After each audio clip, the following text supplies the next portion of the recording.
É com muita alegria que estamos aqui reunidos mais uma vez nessa casa de luz. Gostaríamos de dar boas-vindas para o palestrante de hoje, que vai nos falar sobre o tema Os Três Reinos.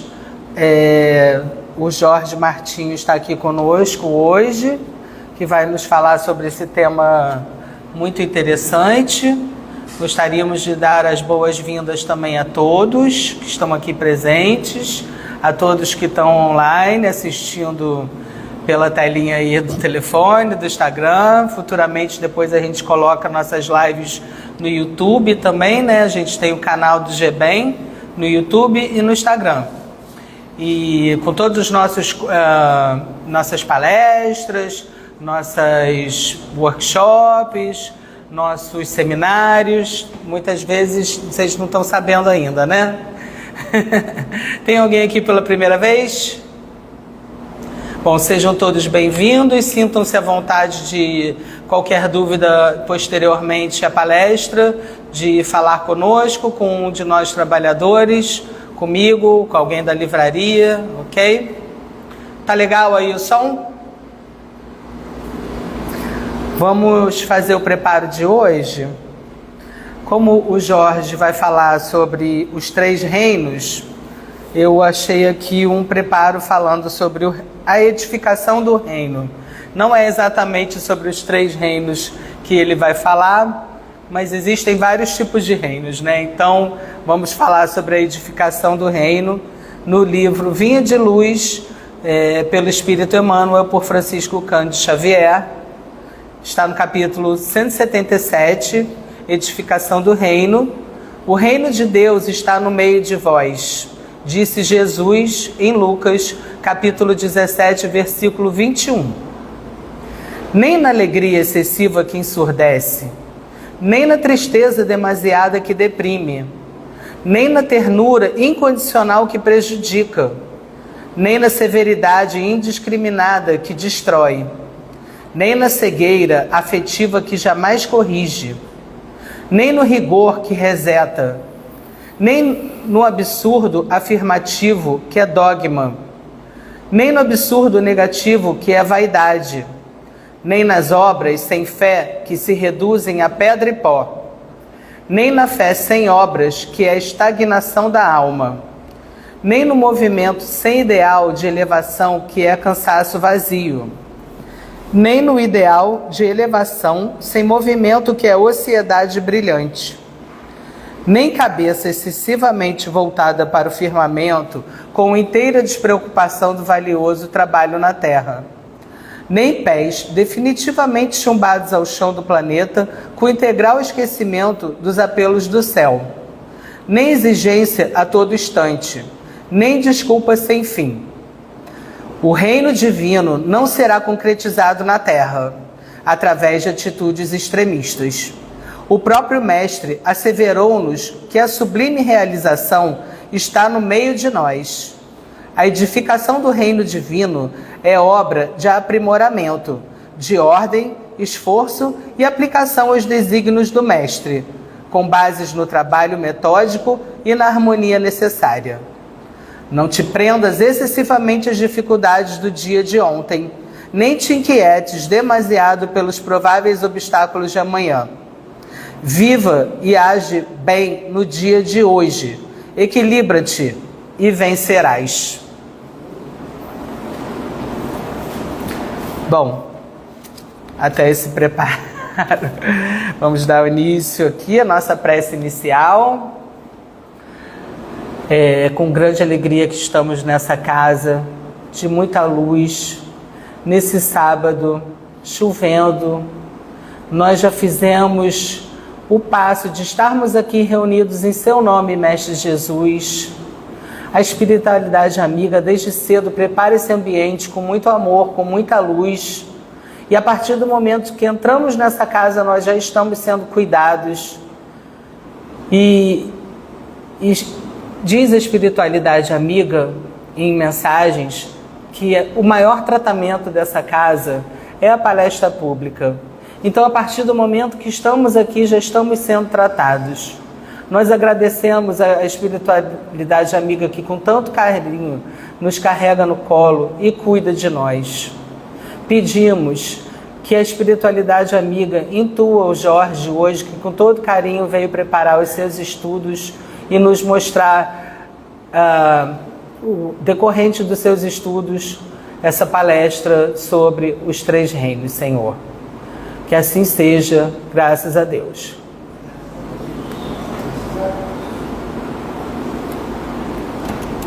Aqui, né? Boa tarde a todos.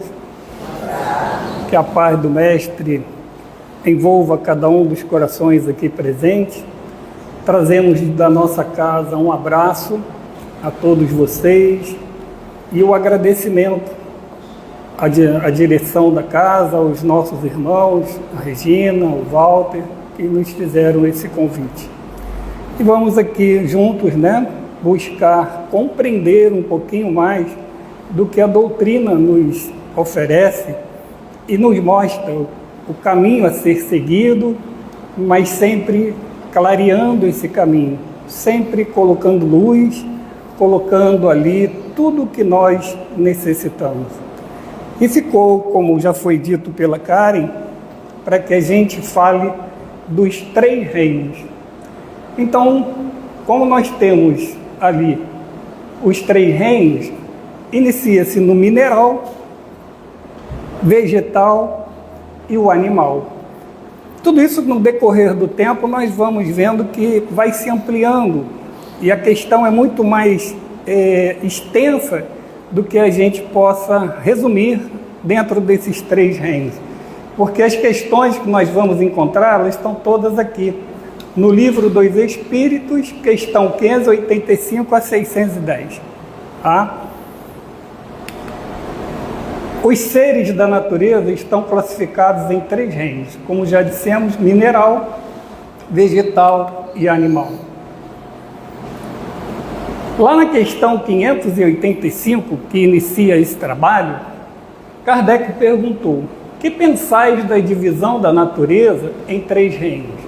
Ou ainda, em duas classes, os seres orgânicos e os seres inorgânicos. Alguns fazem da espécie humana um quarto reino. Qual dessas divisões é a preferível? E os espíritos respondem: todas são boas. Isso depende do ponto de vista. Encarados sob o aspecto material, não há senão seres orgânicos e seres inorgânicos. Do ponto de vista moral, há evidentemente 4 graus. Né? Então a gente começou a trabalhar esse processo dos três reinos. Mas Kardec dá a resposta, a espiritualidade dá a resposta a Kardec, como todas elas sendo boas. E há um comentário que ele diz: esses 4 graus têm, com efeito, caracteres bem definidos, embora pareçam confundir-se os seus limites. A matéria inerte que constitui o reino mineral não possui mais do que uma força mecânica, ou seja, ali só tem aglomeração, atração, é uma força mecânica, né? O mineral que a gente encontra na pedra, na água, no ar, tudo ali é mecânico. As plantas, compostas de matéria inerte, são dotadas de vitalidade, ou seja, já são seres orgânicos e ali já tem uma certa vitalidade. Os animais, constituídos de matéria inerte e dotados de vitalidade, têm ainda uma espécie de inteligência instintiva limitada, tá? É importante que a gente coloque ali. Instintiva, limitada, com a consciência de sua existência, de sua individualidade. A planta, ela não tem consciência da existência dela, mas já o animal, sim, ele tem essa consciência. E uma inteligência ali instintiva e limitada. O homem, tendo tudo o que existe nas plantas e nos animais, domina todas as outras classes por uma inteligência especial, ilimitada, que lhe dá a consciência do seu futuro, a percepção das coisas extramateriais e o conhecimento de Deus. Imagina que nós estamos falando de 3 reinos, mas quando Kardec questionou aos espíritos, ele colocou ali 4 classes, não é? E ele incluiu ali um reino, o reino hominal.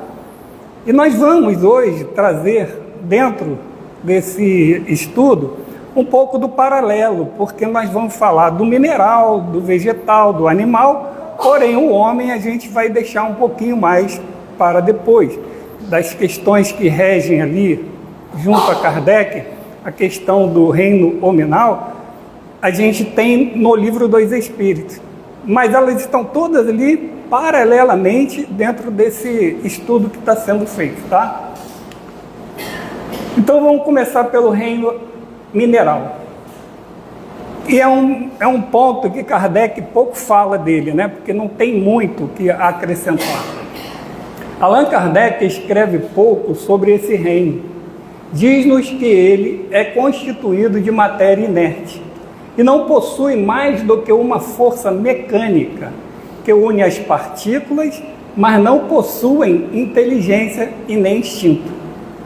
Os minerais não têm vitalidade nem movimentos próprios, sendo formados apenas pela agregação da matéria. São chamados seres inorgânicos da natureza. A pedra, por exemplo, não apresenta sinal de vida. Pode-se dizer que o característico básico dessa fase é a atração, presenciado claramente no fenômeno do magnetismo. Isso é muito interessante, né? No fenômeno do magnetismo, tá? Porque também é um dos pontos que nós hoje precisamos ter um pouquinho mais de conhecimento dentro dessa condição de magnetizador, de magnetismo, de tudo que ali é atraído, de tudo que é alcançado.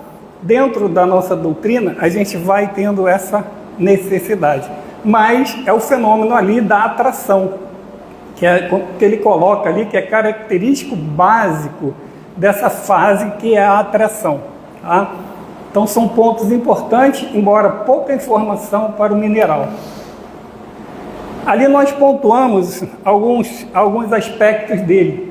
Matéria inerte, isso para a gente guardar mais resumidamente. Matéria inerte, força mecânica, variedades e combinações dos corpos simples da natureza, leis de atração e coesão que unem e equilibram os átomos, estruturas simples ou complexas, início do suporte à vida que irá aparecer na vegetal, que é o reino vegetal. É o início ali que vai aparecer na vida vegetal. Todos esses aspectos que nós pontuamos aqui, no livro dos Espíritos, nas questões que tratam dessa parte do mineral, é também pontuado dessa forma, tá? A gente só foi tirando as características, porque o número de questões é um pouquinho elevado para o tempo que a gente tem para trazer. Então vamos lá no vegetal. A gente está buscando dar essa informação inicial para depois a gente aprofundar um pouquinho mais. O reino vegetal, a matéria é inerte, vitalidade, tem o fluido vital, não tem consciência da sua existência, tem somente a vida orgânica, não sofrem quando são mutiladas, não sentem dor. É interessante, né? A gente, às vezes, está com uma criança, a criança vai lá, arranca a florzinha e a gente fica chateado, né? Não gosta muito, e a gente diz, olha, a plantinha ficou triste, a plantinha está sentindo, você machucou ela. Você gosta que eu arranque um pedacinho de você, ou que eu dê um beliscãozinho? Não. Então, ela sentiu. E aqui a gente está vendo que não é bem assim, né? O sentimento é mais nosso, né? A dor é mais nossa do que do próprio vegetal.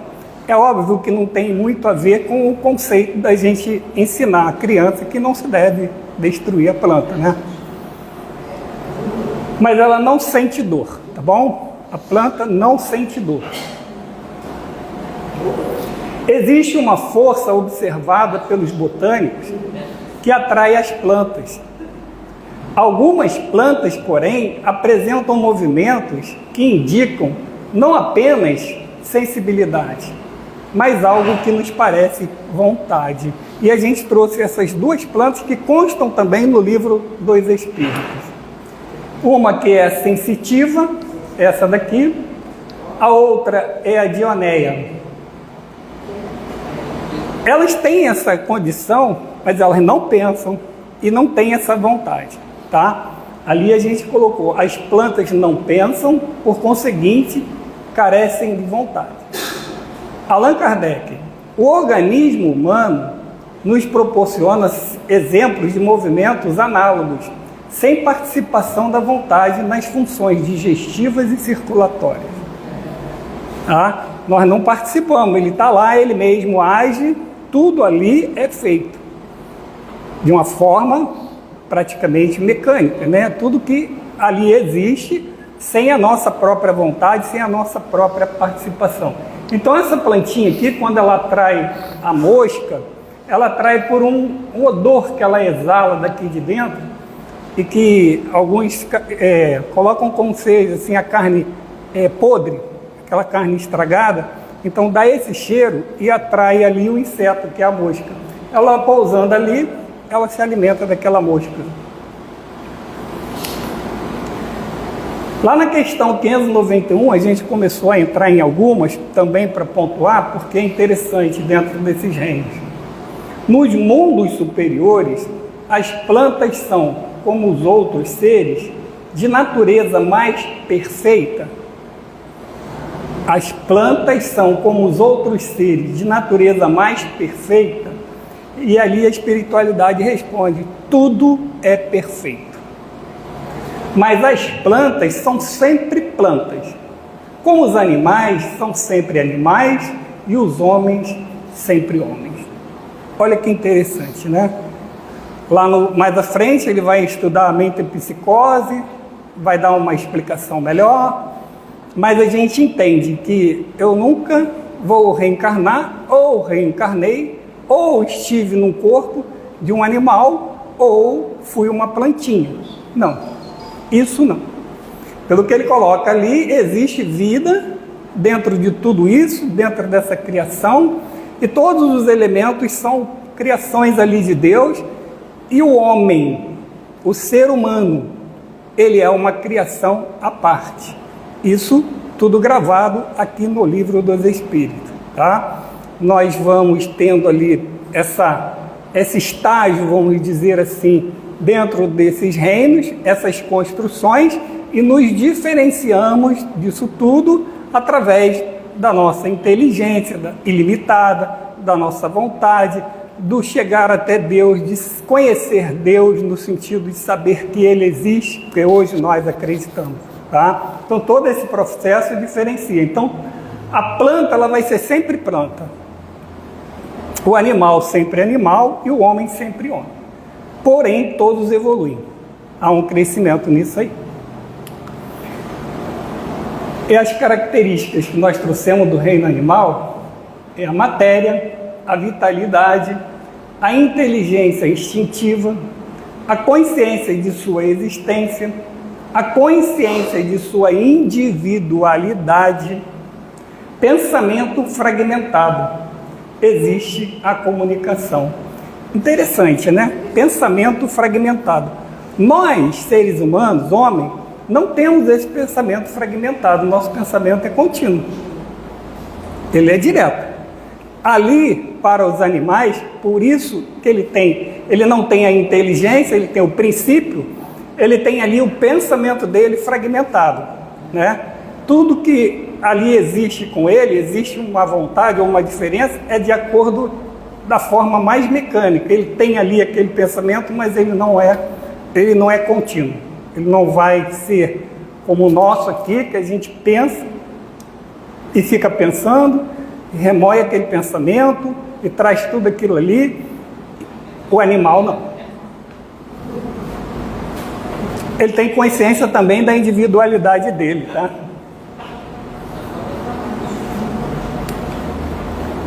A 592.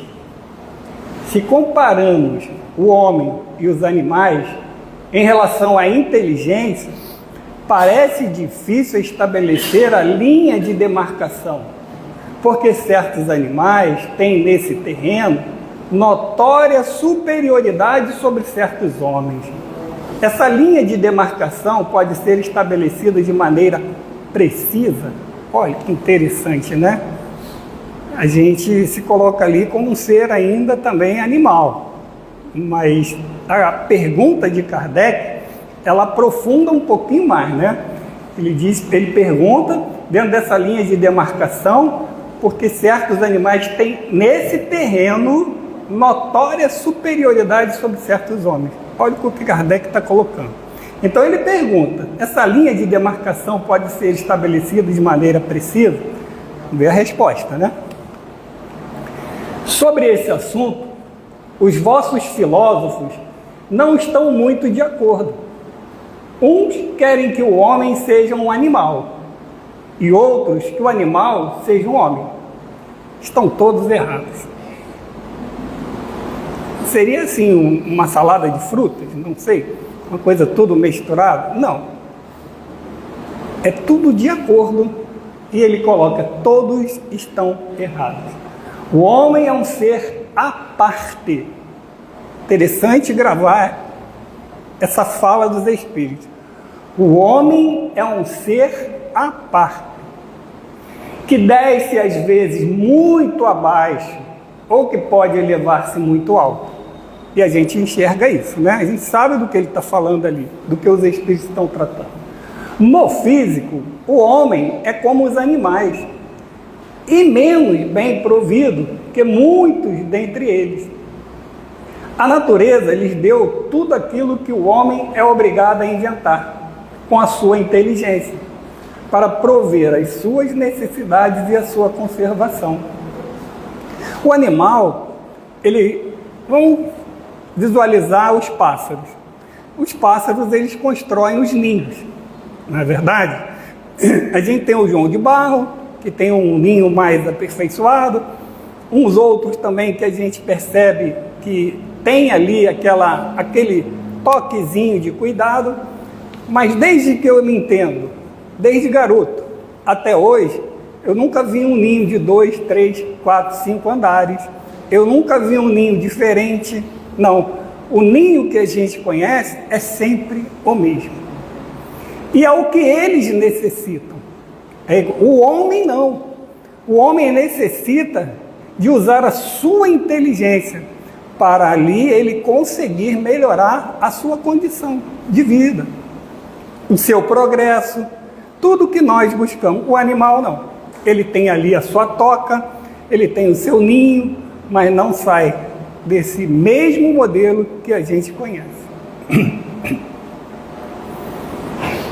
Seu corpo se destrói como o dos animais, isto é certo, mas o seu espírito tem um destino que só ele pode compreender, porque só ele é completamente livre.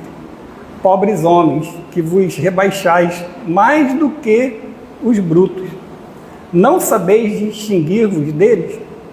Reconhecei o homem pelo pensamento de Deus. Muitos, como ele diz ali, pobres homens que se rebaixam.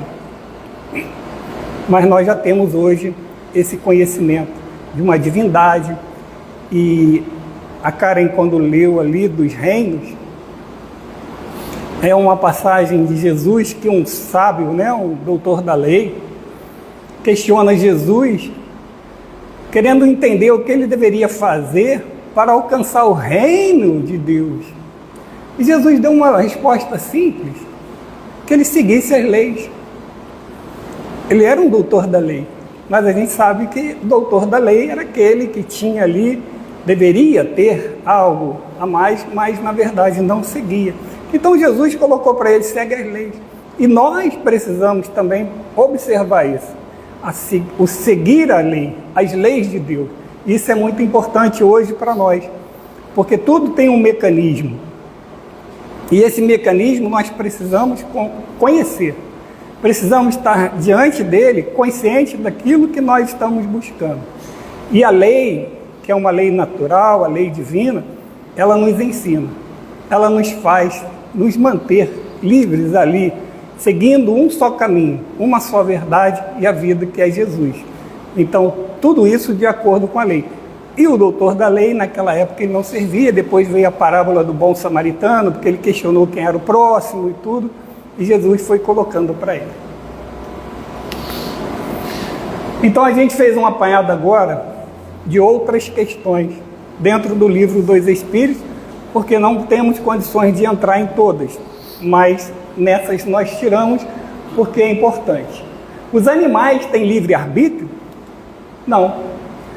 Não são simples máquinas. Eles têm livre-arbítrio. Não são simples máquinas. Porém, como ele coloca ali, mas sua liberdade de ação é limitada pelas suas necessidades. E não pode ser comparada à do homem. O livre-arbítrio do homem é bem diferente. Por quê? Porque nós temos 4 atributos importantíssimos que nós recebemos. E dentro desses 4 atributos, eles formam o livre-arbítrio para o homem, não para o animal. Para o homem, os nossos 4 principais atributos: o primeiro, pensamento; o segundo, a vontade; o terceiro, a inteligência; e o quarto, a consciência. Então, diante desses 4 atributos que nós, seres humanos, temos e que formam o nosso livre-arbítrio, nós devemos imaginar: o primeiro que vem é o pensamento. A vontade, ela potencializa esse pensamento quando ele é forte, porque a vontade funciona como sendo um dínamo. Mas se o pensamento se mantém, é forte, a vontade está ali. Mas eu necessito utilizar a inteligência. Por quê? Porque o meu pensamento e a minha vontade pode não ser para coisas boas. E a inteligência vai me mostrar, ela vai me nortear. Eu sou inteligente, eu vou saber. E o ponto da consciência, qual é a importância da consciência? A consciência, como diz o livro, é onde estão ali gravadas as leis divinas. Então, dentro dessa consciência, essas leis estão lá. E tudo que nós escolhermos através do nosso livre-arbítrio passarão ou não pela nossa consciência, que ali é a lei, e que se torna um grande filtro. Nesse filtro, na tela, o que for de acordo com a lei, se eu não estiver infringindo a lei, ele passa, é filtrado. O que não for de acordo com a lei, fica ali retido nessa tela, nessa minha consciência. Ora, quando você pega lá no livro também, esse mesmo livro, o Livro dos Espíritos, que ele vem perguntar, para dar uma ideia do que é o bem e o que é o mal, ele coloca lá o que é o bem. O bem é quando nós estamos de acordo com a lei. E o que é o mal? Quando nós estamos fora da lei. Então isso dá para entender essa filtragem. Diante dessa filtragem, aquilo que não passou pela minha consciência, ficou retido pela lei, eu vou precisar o quê? Refazer. E aí nós necessitamos de uma reencarnação. Muitas das vezes, dentro desse conteúdo que já vem de outras encarnações, e é que ali dentro de um planejamento nós não conseguimos cumprir, mas nós temos o nosso livre-arbítrio, a gente vem com esse planejamento perfeito, e ali vão se acumulando, em que a espiritualidade dá o nome de anterioridade. Anterioridade é tudo que eu construí, e para fazer um novo planejamento, eles fazem umas pinçadas de alguns fatos do espírito. Os fatos que são positivos para nos motivar, e os fatos que são negativos para que nós possamos recomeçar, reconstruir. Então, dentro disso tudo, gente, é o nosso livre-arbítrio. E ali ele coloca, tudo bem, não são simples máquinas, como supões, mas sua liberdade de ação é limitada. A nossa não, é ilimitada. Pelas suas necessidades, não pode ser comparada à do homem. Sendo muito inferiores a este, não têm os mesmos deveres. Sua liberdade é restrita aos atos da vida material. A nossa liberdade é bem diferente e o nosso propósito é o desenvolvimento, é o trabalhar o nosso lado moral. 597. Pois se os animais têm uma inteligência que lhes dá uma certa liberdade de ação, há neles um princípio independente da matéria? Sim, e que sobrevive ao corpo. E aí vem a 597A. Esse princípio é uma alma semelhante à do homem? É também uma alma, se o quiseres. Isso depende do sentido em que se tome a palavra, mas é inferior à do homem.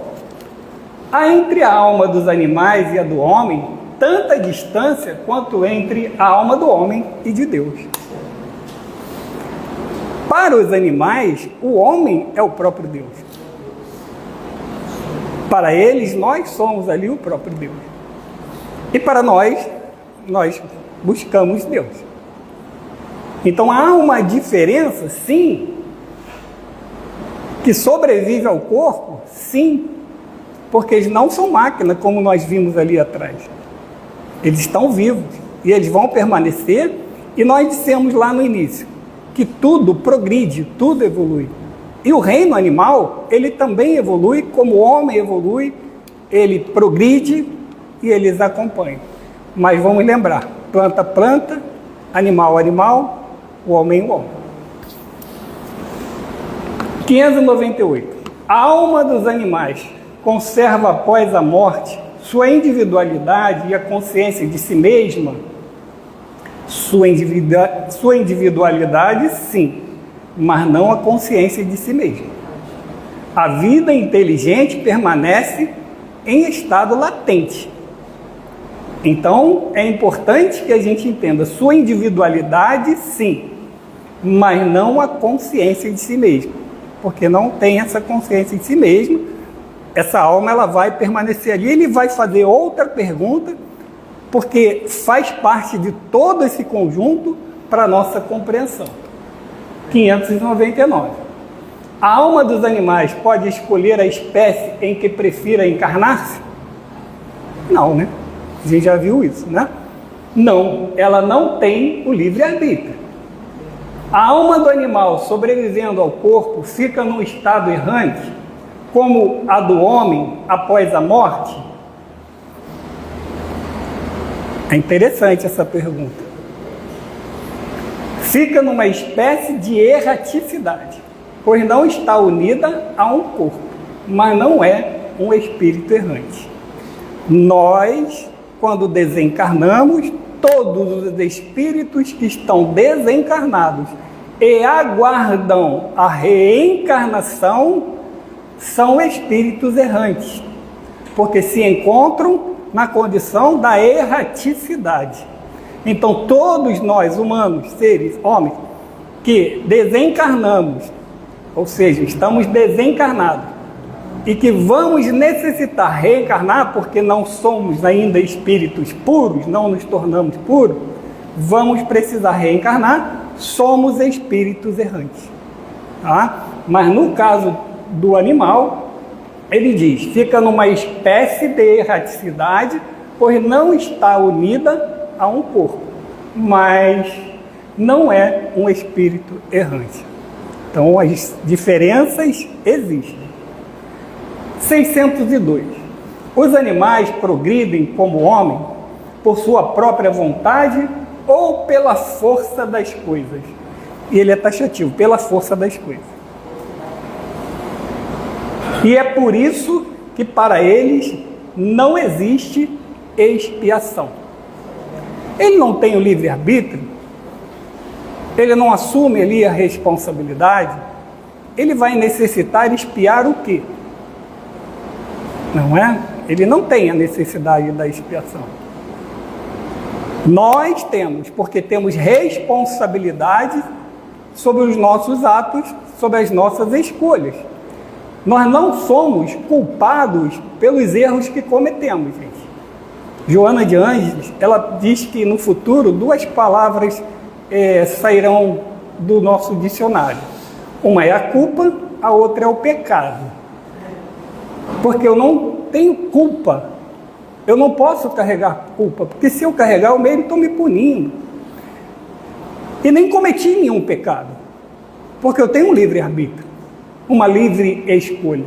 Se eu escolhi certo ou não, a escolha está ali. Agora, uma palavra que ela vai substituir é a responsabilidade. Eu não tenho culpa, não cometi pecado, mas sou responsável por aquilo que eu escolhi, o erro ou o acerto que eu cometi. 603. Nos mundos superiores, os animais conhecem a Deus? Não. O homem é um Deus para eles. Como antigamente os espíritos foram deuses para os homens. Quantos deuses nós cultuamos, né, no passado? E quantos ainda, por muitos, são cultuados? 606. De onde tiram os animais o princípio inteligente que constitui a espécie particular de alma que são dotados? Aí vem de elemento, do elemento inteligente universal. Eles têm um princípio inteligente. Emmanuel e a própria doutrina, dentro do Pentateuco, a gente não vai encontrar a palavra mônada, mas é o princípio inteligente. Dentro da literatura, só tem um livro que fala dessa palavra, através de André Luiz, que é o Evolução em Dois Mundos, que ele vem caracterizar ali, mas Emmanuel, na sua fala, ele não traz essa palavra, ele fala só do princípio inteligente. Porque tudo é criado dentro do princípio. Tudo é dentro de um fluido cósmico universal. Então a gente vai percebendo que dentro desse conceito que ele coloca, do elemento inteligente universal, porque tem vida e ali tem uma inteligência limitada, mas tem. A inteligência do homem e a dos animais emanam, portanto, de um princípio único, sem nenhuma dúvida. Mas no homem ela passou por uma elaboração que a eleva sobre a dos brutos. Nós temos o nosso sentimento, nós temos lei de amor, nós devemos entender que precisamos perdoar, principalmente os nossos inimigos, precisamos oferecer a outra face quando somos afetados numa das faces, precisamos pagar o mal com o bem, não é? E interessante a gente falar pagar o mal com o bem, é interessante, porque eu não posso pagar nada se eu não tiver condições. Então, se eu precisar pagar alguma coisa, eu preciso ter o recurso. E pagar o mal com o bem, eu preciso também trabalhar esse bem. Amealhar esse recurso para aí sim colocar em prática. E aí a gente entrou no reino nominal. Tá? E ele diz ali: o homem, tendo tudo o que existe nas plantas e nos animais, domina todas as outras classes por uma inteligência especial, ilimitada, que lhe dá a consciência do seu futuro, a percepção das coisas extramateriais e o conhecimento de Deus. Estou aproximando alguma coisa aí que está instalando? Sei, não, achei que fosse lá de fora. É do microfone? Tá, não? André Luiz, em Evolução em Dois Mundos, cita que o princípio inteligente, estagiando na ameba, adquire os primeiros automatismos do tato. Nos animais aquáticos, o olfato. Nas plantas, o gosto. Nos animais, a linguagem. Hoje somos o resultado de todos os automatismos adquiridos nos vários reinos da natureza. Assim, no reino mineral, adquirimos a atração. No reino vegetal, a sensação. No reino animal, o instinto. No reino hominal, o livre-arbítrio. O pensamento contínuo, a razão. Se nós formos buscar a lei de amor, ela nos diz que tudo se inicia no instinto. A lei de amor, ela se inicia lá no instinto. Mais avançados e corrompidos que estamos, nós adquirimos as sensações. As sensações que nós hoje vivenciamos. E que me parece que nós levamos um pouquinho mais de tempo experimentando. Para lá na frente, nós desenvolvermos alguns sentimentos. Somente depois é que vamos alcançar o amor. E o amor, ele é o instinto elevado ao maior grau de pureza.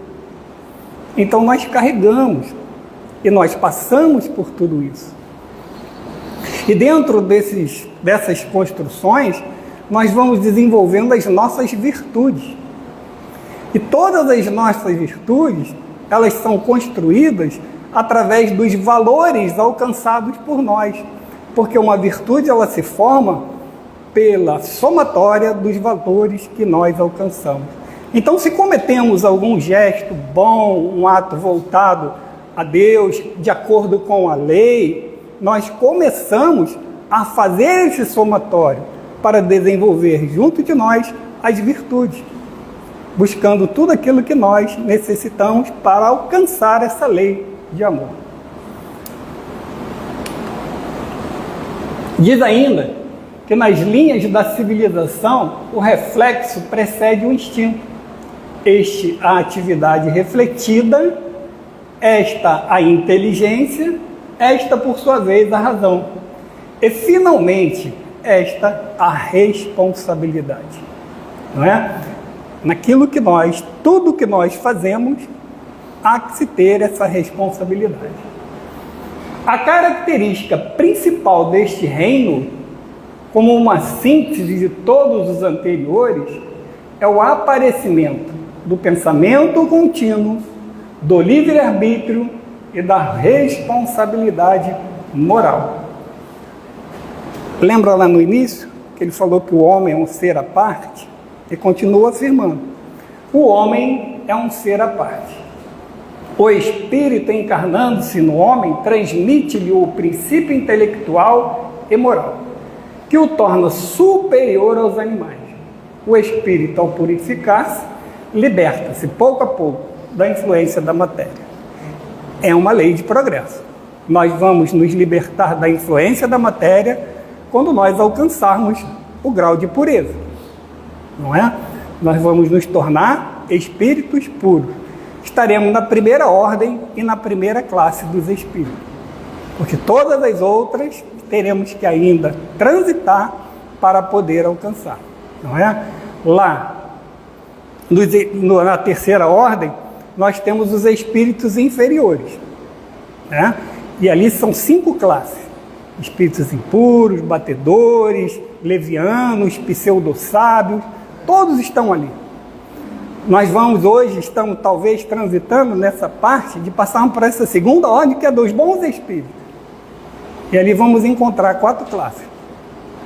E essas classes nós vamos entendendo como nos tornamos benevolentes, espíritos sábios, espíritos de sabedoria, e aí um espírito superior. E depois alcançamos a primeira ordem, que é uma classe só, que é a dos espíritos puros, onde nós estaremos nos libertando da influência da matéria, porque o espírito, uma vez se tornou puro, ele não reencarna mais. Não há necessidade de reencarnar, porém, ele poderá reencarnar sim, para cumprir uma missão. Tá? Então, o homem é um ser à parte, isso aqui é o importante.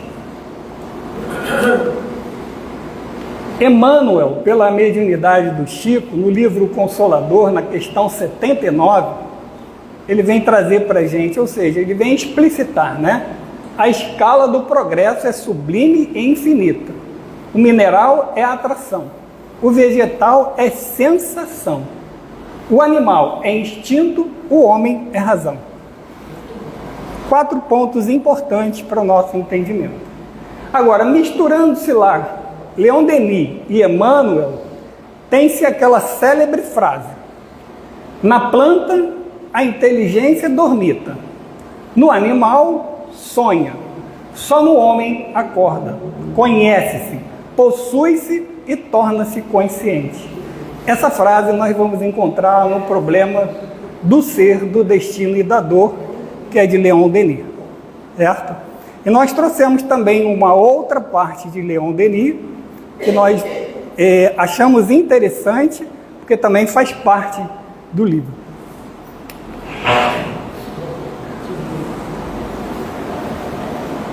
O objetivo da evolução, a razão de ser da vida, não é a felicidade terrestre, como muitos erradamente creem, mas o aperfeiçoamento de cada um de nós.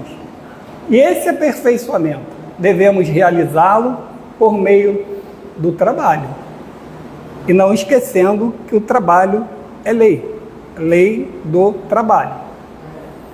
Do esforço, de todas as alternativas da alegria e da dor, até que nos tenhamos desenvolvido completamente e elevado ao estado celeste.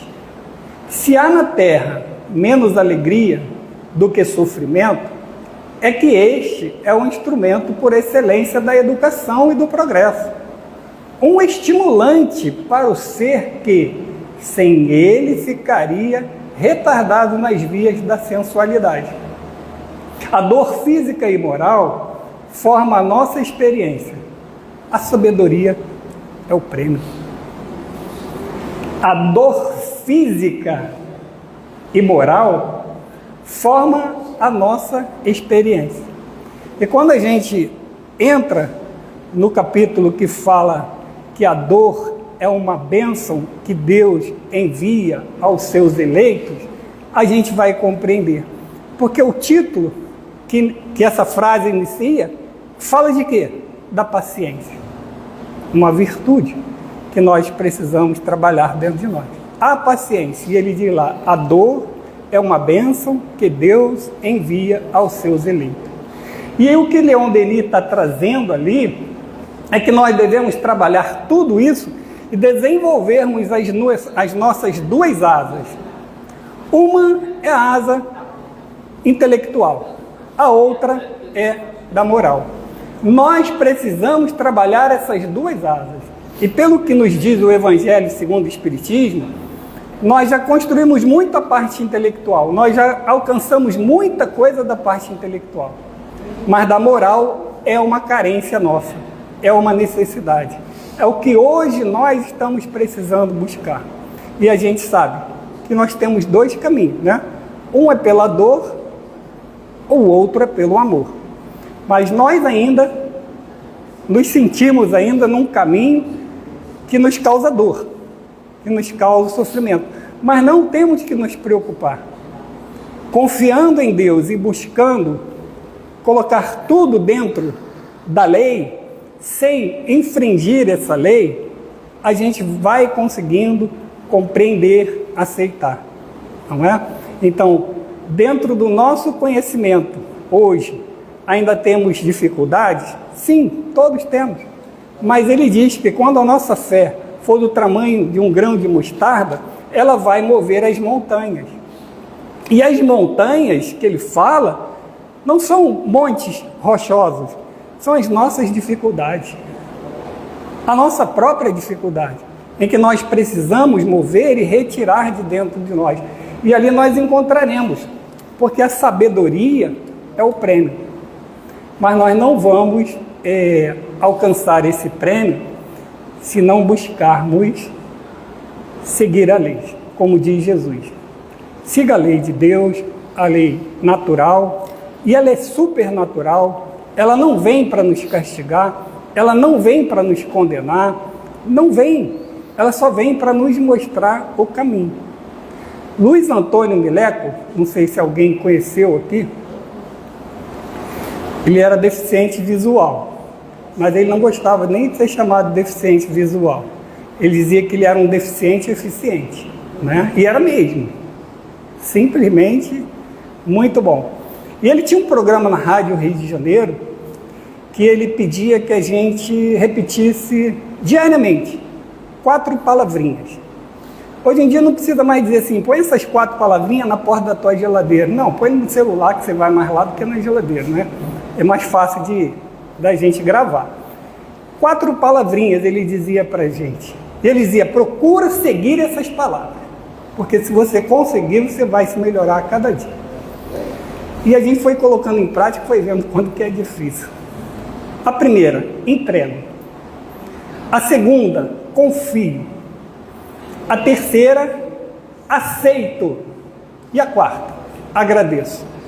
Entrego, confio, aceito e agradeço. E ele dizia, repete todo dia essas 4 palavrinhas por 3 vezes.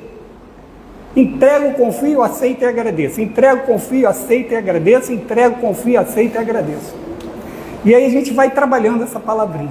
Quando você entrega para quem? A Deus, né? Por que você entrega para Deus? Porque você confia. Não é isso? Mas a gente aceita. É difícil, né, gente? A aceitação é o impasse ali, é difícil. E se eu não aceito, eu vou agradecer? Dificilmente. Então, quando a gente começa a compreender ali a importância de trabalhar essas 4 palavras, entrego, confio, se eu entreguei e confiei, ainda que eu tenha que respirar fundo, pensar bem, eu preciso aceitar. E eu vou aceitar como? Volto a frisar, pondo em prática a lei. Imagina, gente, nós temos 2 leis importantes. Uma é de conservação e a outra é de destruição. Nós temos as outras, mas eu estou colocando essas 2 aqui para chamar a atenção.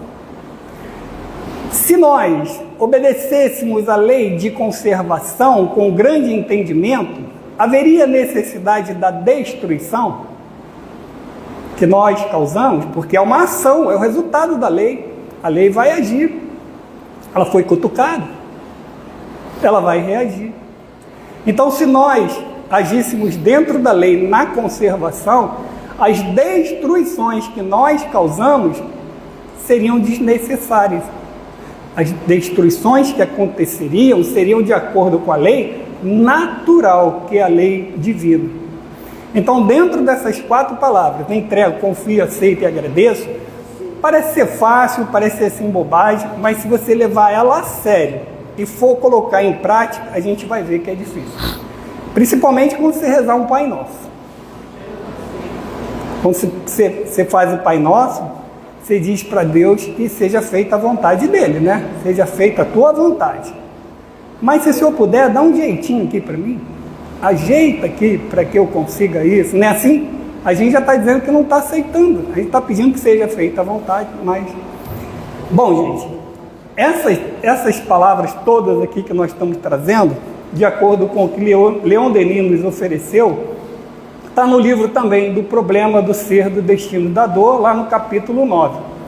Evolução e finalidade da alma. Então ali nós vamos sempre caminhar por esse processo evolutivo. Sempre estaremos a caminho da evolução. Todos nós que estamos aqui, encarnados e desencarnados, estamos fadados à lei, que é a lei do progresso. E iremos progredir, todos nós. E nós, dentro desse progresso, obedecendo a lei de amor, vamos precisar também nos amar. Porque, como diz o Evangelho, meus discípulos serão reconhecidos por muitos se amarem. Nós somos filhos de Deus, nós buscamos a Deus e nós buscamos essa evolução. Então, que a lei de amor, ela se sobreponha sobre todas as outras, porque a lei de Deus é uma lei de justiça, de amor e de caridade. Muito obrigado, gente. Aqueles que quiserem ter mais acesso a tudo que nós trouxemos, que nós procuramos enxugar, fazer bem resumido para alcançar o tempo, no Livro dos Espíritos, da questão 585 até a 610, a gente vai encontrar os 3 reinos acrescentado com o reino nominal. Que Deus abençoe a todos.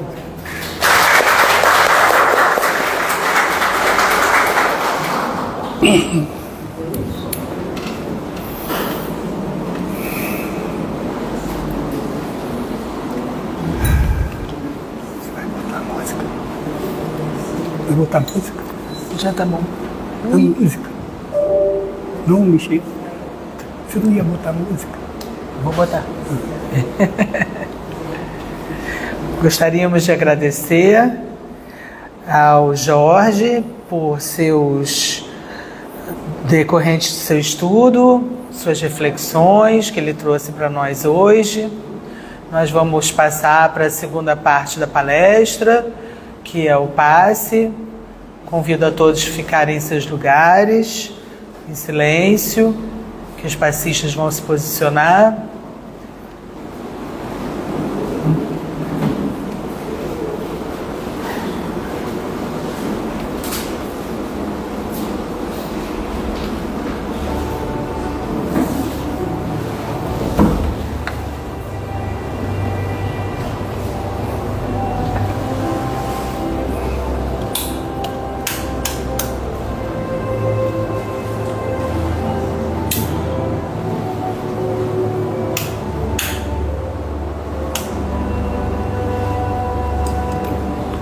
Pensando em Jesus,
Graças a Deus.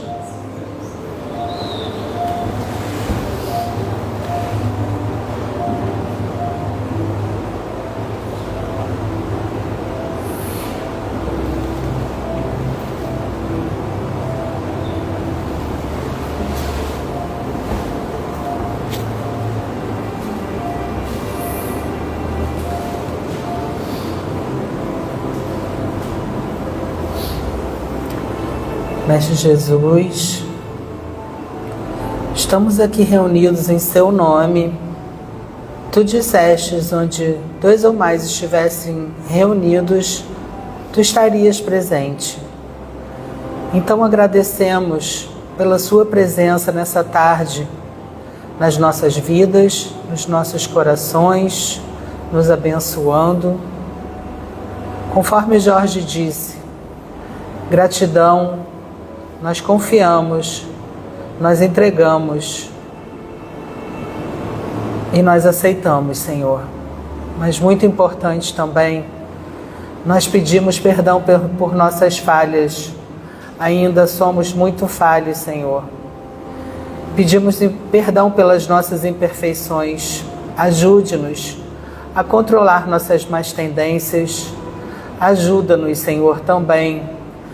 Conforme eu li no preparo, muito importante para viver e agir no dia de hoje, que se nós conseguirmos estarmos equilibrados, nós venceremos. Ajuda-nos, Senhor, a livrar-nos de mágoas, angústias, tristezas, esses sentimentos que fazem-nos viver no passado, Senhor. Também com aqueles sentimentos de ansiedade, com aquela falta de sono, com a insônia, sentimentos que fazem-nos viver no futuro, Senhor.